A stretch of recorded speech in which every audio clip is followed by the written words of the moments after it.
Red dresses are on display across the country today to recognize the National Day of Awareness for Missing and Murdered Indigenous women, girls, and Two-Spirit people.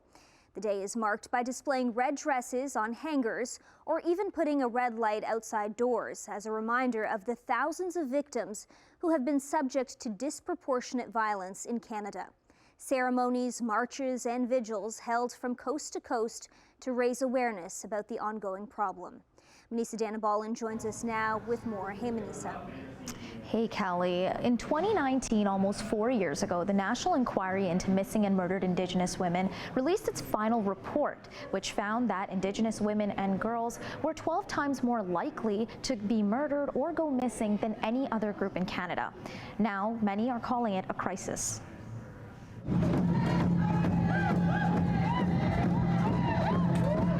Wearing red, hundreds gathered at events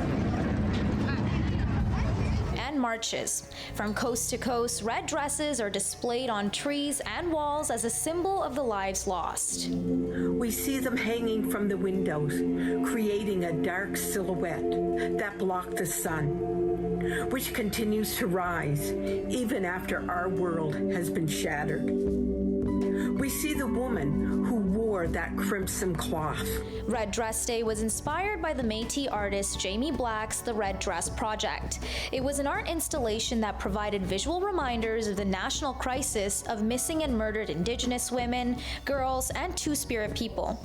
The installation focused on the hanging of red dresses to highlight the absence of loved ones who lost their lives to the national ongoing problem of gender-based violence. I think some of the things that we don't see, like outside of like community organizing, the protests, the call for policy changes. What folks aren't seeing is how it's affecting families, at the most raw grassroots level.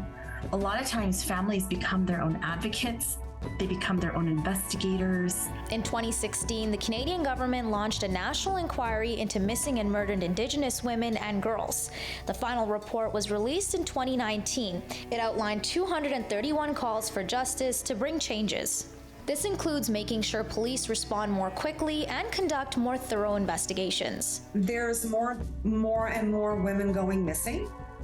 There is no national registry to keep a record of the amount of that's going missing each and every day. So we need to work collaboratively together with the Government of Canada, our own each and every province, to work together as a team to stop this injustice. According to a Statistics Canada report last year, 63% of Indigenous women have experienced violence and nearly half have experienced sexual assault.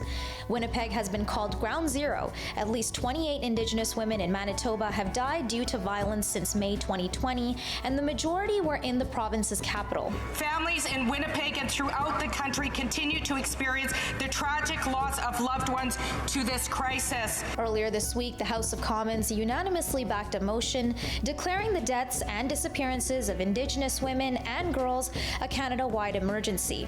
It also called for funding a new system to alert the public when someone goes missing. But on Red Dress Day, many say more needs to be done. But some of the things I think that we've really seen that has been a huge gap is just the lack of response and the valuing of Indigenous people in these communities.